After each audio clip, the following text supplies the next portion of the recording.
Welcome student. Today we will understand next chapter, the colonization of India. दूसरा नाम हम इसको बता सकते हैं ट्रेड टू टेरिटोरी, यानी कि इंडिया का कॉलोनाइजेशन कैसे हुआ। इट मीन्स इंडिया गुलाम कैसे बना। ओके, या फिर हम कहेंगे कि ब्रिटिश ईस्ट इंडिया कंपनी यहाँ ट्रेड करने के लिए आई थी और ट्रेड करने के बाद इंडिया को उन्होंने अपनी टेरिटोरी बनाया। वहां तक का सफर हम इसमें स्टडी करेंगे। हम इसमें बहुत सारे पॉइंट्स के ऊपर जानकारी लेंगे और all points are important for your competition. बेटा आगे ये चैप्टर आपको पढ़ने के लिए कहीं नहीं मिलेगा, इसलिए आप अच्छे से समझिए। समझने के बाद आप लोगों के लिए इजी रह जाएगा, अन्यथा ये आपको हार्ड लगेगा। तो यहां से हम स्टडी करेंगे बेटा। पहले तो हम यहाँ इंडिया की स्टडी कर रहे हैं कि इंडिया में कैसी सिचुएशन थी उस टाइम पे जब ब्रिटिश ईस्ट इंडिया कंपनी आई। बेटा ये इंडिया है और इंडिया के ऊपर मुगल एम्पायर का रूल चलता था। ये मुगल एम्पायर इस एरिया से आए थे, यानी कि अफगानिस्तान से ऊपर से आए थे। सबसे पहले ये 1528 के अंदर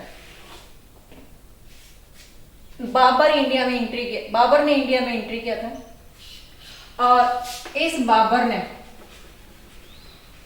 यहां पे मुगल वंश का राज सेट कर दिया था। ओके, बाबर के बाद में Humayun, Akbar, Jahangir, Aurangzeb was the last Mughal empire as on the base of a power. Last था। उसके बाद में कोई भी एम्पायर इतना स्ट्रांग नहीं हुआ है और मुगल एम्पायर धीरे धीरे उसकी पावर लॉस होती चले गई और नए रूलर हमारे इंडिया में खड़े होते चला गए। उस टाइम पे क्या होता है, उस टाइम पे हमारे इंडिया के अंदर जब औरंगजेब की डेथ हो गई थी, मुगल रूलर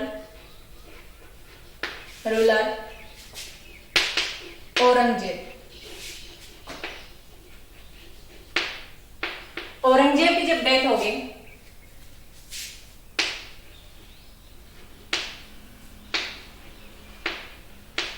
ये डेथ हुई थी 1707 में।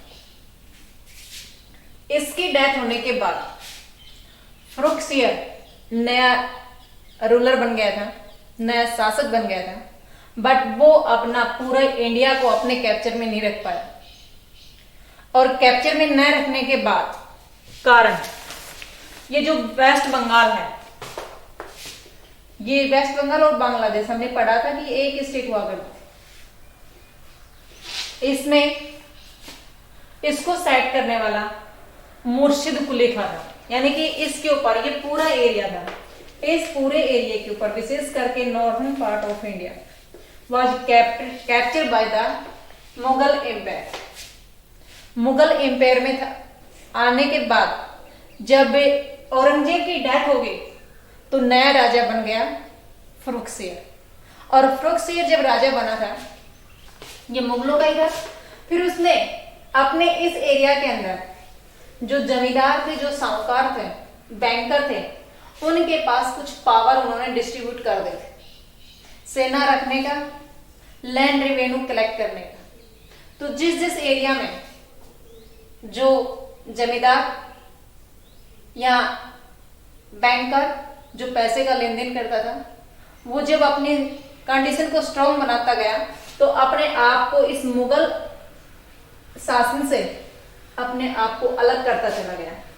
ऐसी सिचुएशन में इस एरिया में मुर्शिद कुली खान था,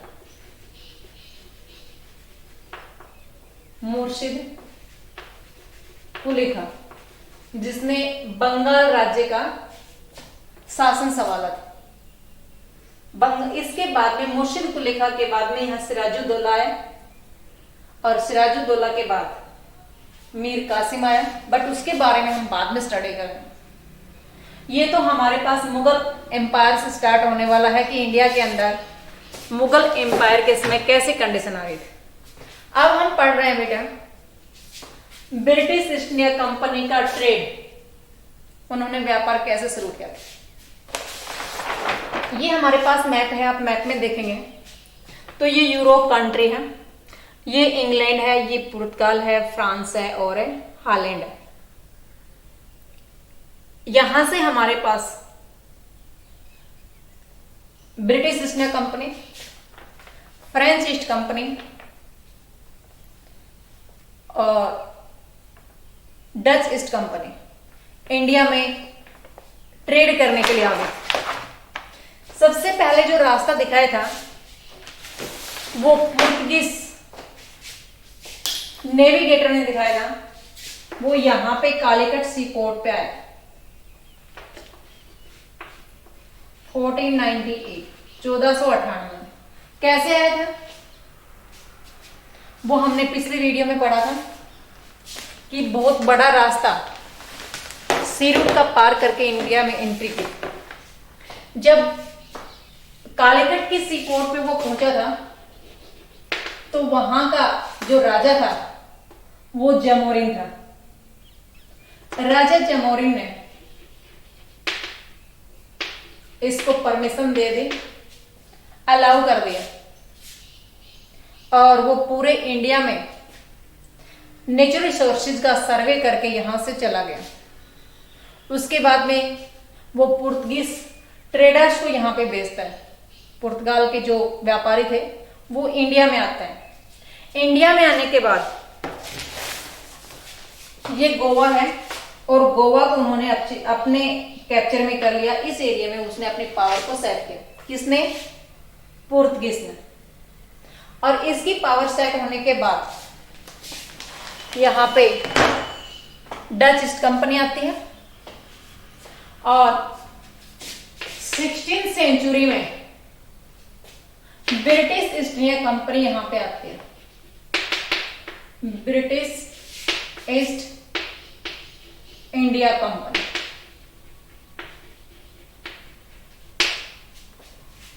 British East India company India में आने से पहले ब्रिटिश की राजकुमारी थी, सॉरी क्वीन थी, क्वीन एलिजाबेथ।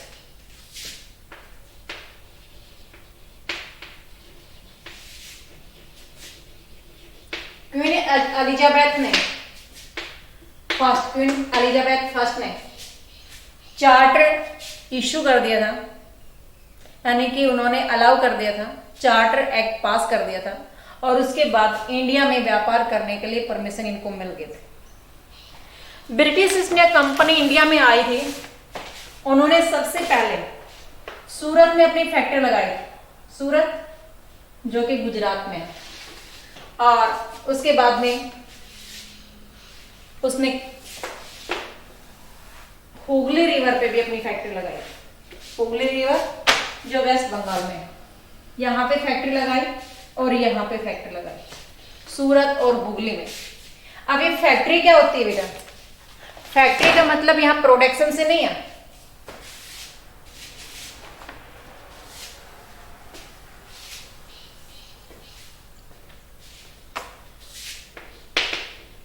इस फैक्ट्री का मतलब उनके ऑफिस और रेजिडेंशियल एरिया होता था, उसको वो फैक्ट्री बोलते थे, जहां उन्होंने रहने के लिए, बसने के लिए जगह बनाई थी। तो रेजिडेंशियल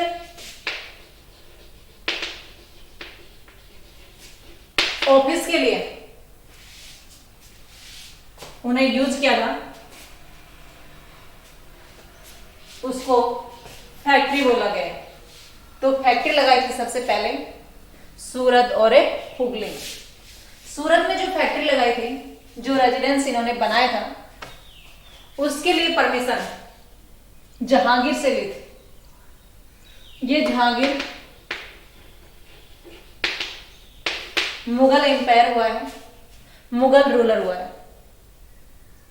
इस जहांगीर से परमिशन लेकर के उसने यहां से व्यापार करने के लिए अलाउ करवा लिया था, और वो भी विदाउट ए कस्टम रूट।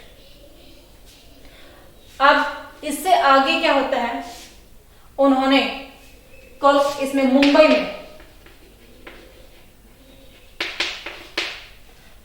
में किला बना लिया, और फिर मद्रास, जो आज चेन्नई के नाम से जाना जाता है, मद्रास में किला बनाया, और उसके बाद में उन्होंने कोलकाता में किला बनाने के लिए प्रयास किया।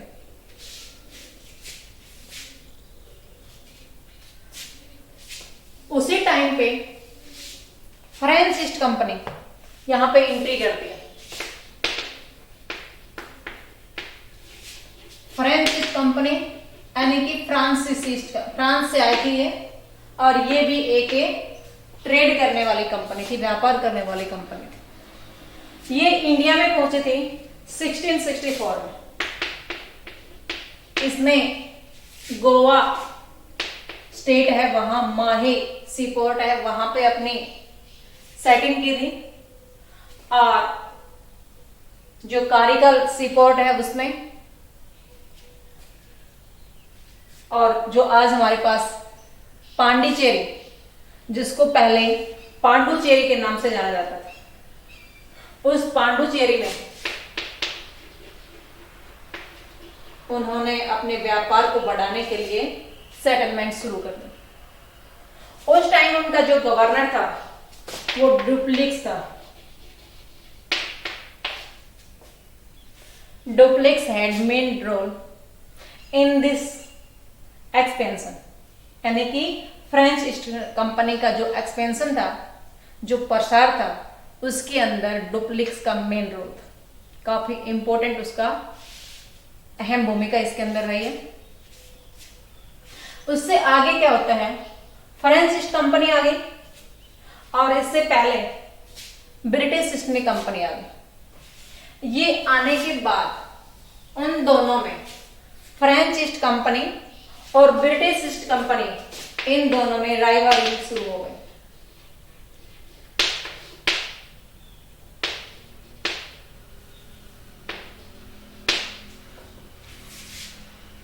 यानी कि दोनों में राइवलरी शुरू हो गई। इस राइवलरी में फ्रेंच ईस्ट कंपनी और ब्रिटिश ईस्ट कंपनी,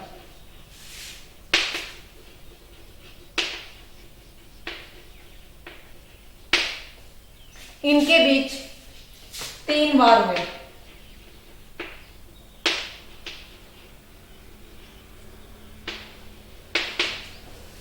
जिन वार को कर्नाटिक वार का नाम दे सकते हैं।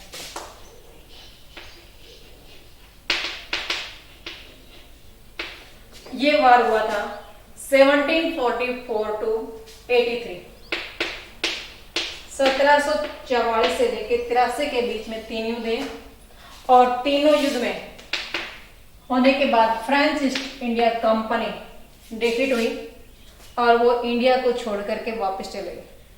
इस राइवलरी का कारण क्या था? इस राइवलरी का कारण था कंपटीशन। ओके, सभी का आपस में कंपटीशन होता था। ये लोग इंडियंस से रॉ मटेरियल परचेज करते थे। इंडियन जब रॉ मटेरियल देगा तो उसके पास कई ऑप्शन होते थे, 2 या नहीं कई ऑप्शन होते थे। एक उसका माल को परचेज करने वाला फ्रेंच कैंडिडेट है, एक ब्रिटिशर है, एक डच से है, और एक पुर्तगीज है। अब ये सारे लोग जब इसका माल को परचेज करेंगे तो ये अपने माल को बेचने के लिए बार्गेनिंग करेगा कि मैं अपना इसको दूं, इसको दूं, इसको, जो भी इसको हाई रेट देगा इंडियन उसी को अपने माल की सप्लाई करेगा। इसलिए ये नहीं चाह रहे थे कि भाई ये लोग इस कंपटीशन में आए, इसलिए ब्रिटिश ईस्ट इंडिया कंपनी ने इनको यहां से विड्रा करने के लिए प्रयास कर दिया। अब ब्रिटिश ईस्ट इंडिया कंपनी इसको भगाने के लिए लड़ाई शुरू कर दी। उधर से पोर्तुगीज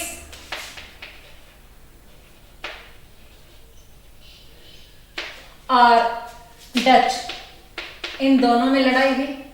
डच चले गए, पोर्तुगीज रह गए। पोर्तुगीज और फ्रेंच के बीच लड़ाई हुई, इसमें फ्रेंच रह गए, पोर्तुगीज चले गए। फ्रेंच के बाद में यहाँ ब्रिटिशर और फ्रेंच दोनों में लड़ाई हुई, इसमें फ्रेंच चले गए और ब्रिटिशर रह गए। ये वो ब्रिटिशर जिन्होंने हमारे देश को 200 ईयर तक गुलाम बना के रखा और हमारा एक्सप्लोरेशन कैसे ये यहाँ पे रहे वो समझ आ गया होगा। 3 बार इन्होंने फ्रेंच ईस्ट कंपनी के साथ किए, जिसको कर्नाटिक वार का नाम दिया जाता है। उन तीनों युद्ध के बाद British East India company winner हुई, ये डिफीट हो गए।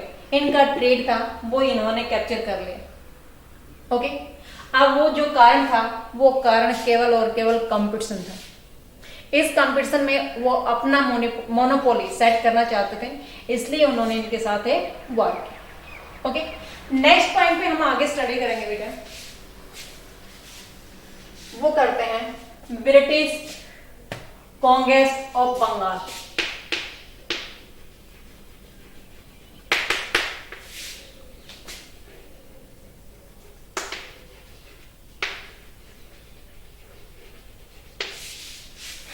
ये बंगाल है, जो हमने वेस्ट बंगाल देखा है, ये वेस्ट बंगाल है और ये बांग्लादेश है। ये एक ही स्टेट थी जो बंगाल स्टेट थी। इस बंगाल स्टेट को उन्होंने कैप्चर किया because Bengal state has natural resources. This state was the richest state of the India. सबसे स्ट्रॉन्ग, सबसे रिच, सबसे धनी स्टेट यही थी। इसलिए इस स्टेट का नेचुरल रिसोर्सेज को कैप्चर करने के लिए सबसे पहले टारगेट उन्होंने इसे ही बनाया। ब्रिटिश ईस्ट इंडिया कंपनी ने अपना फैक्ट्री यहाँ पे सेट की। Factory it means residential office. उन्होंने फोर्ट यहाँ पे बनाया, एक फोर्ट यहाँ पे बनाया और अगला फोर्ट बनाने के लिए यहाँ कोलकाता और कासिम बाजार में उन्होंने फैक्ट्री लगाई, अपनी रेजिडेंशियल ऑफिस बनाया और यहाँ फोर्ट बनाने के लिए प्रयास किया। जब यहाँ वेस्ट बंगाल में उन्होंने एंट्री की थी, उस समय उनका गवर्नर था वो रॉबर्ट क्लाइव। ये रॉबर्ट क्लाइव था, ये टेक्टफुल डिप्लोमेसी में विश्वास रखता था, यानी कि बहुत ही कूटनीति, चतुर कूटनीति में विश्वास करता था। इसकी जो मोनोपोली थी उसी के आधार पे ये बंगाल को कैप्चर कर पाए। बंगाल में जब इन्होंने एंट्री की, उस टाइम पे सिराजुद्दौला यहां का राजा था।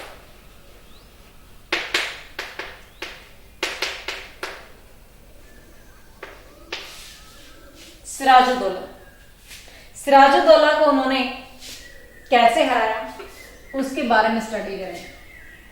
सिराजुद्दौला का कमांडेंट चीफ था वो मीर जाफर था।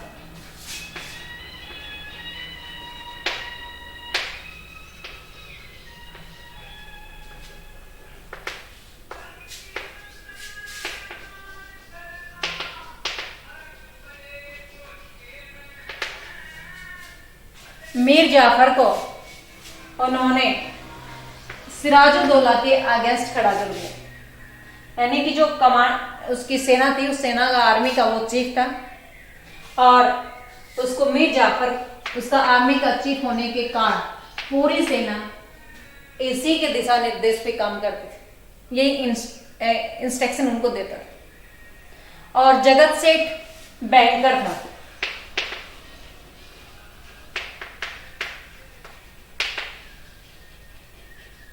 इसलिए जगत सेठ को भी उन्होंने अपने अधीन कर लिया। इस मीर जाफर को उन्होंने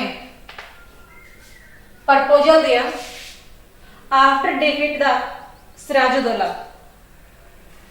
Mir Jafar will get a ruler power, कि अगर सिराजुद्दौला हार जाता है, डिफीट हो जाता है, तो जो रूलर की पावर है वो किसके पास चली जाएगी? मीर जाफर के पास चली जाएगी। इसलिए जब प्लासी की लड़ाई हुई ये प्लासी है, वेस्ट बंगाल की सिटी है।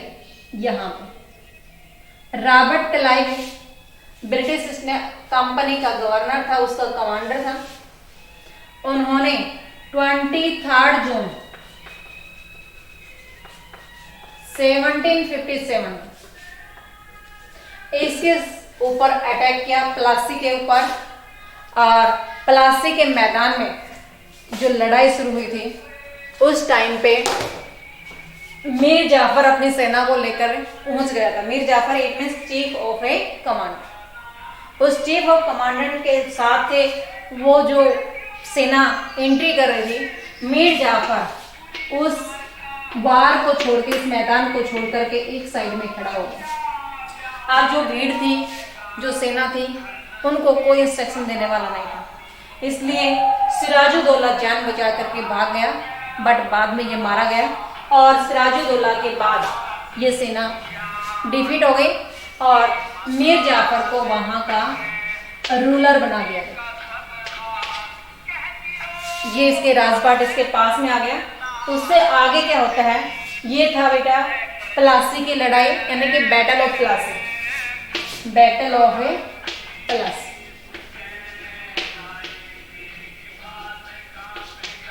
ये 23 जून 1757 को ये लड़ाई होती है और उसमें सिराजुद्दौला डिफीट हो जाता है।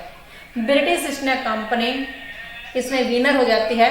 और after winning this battle, Bengal state was captured by British East India Company. बंगाल के ऊपर राज किया, साथ में बिहार उड़ीसा का एरिया इसके कैप्चर में ले लिया और इन सभी एरिया से उन्होंने लैंड रेवेन्यू कलेक्ट करके अपने इनकम के सोर्स बढ़ाने के लिए पूरा प्रयास कर लिया।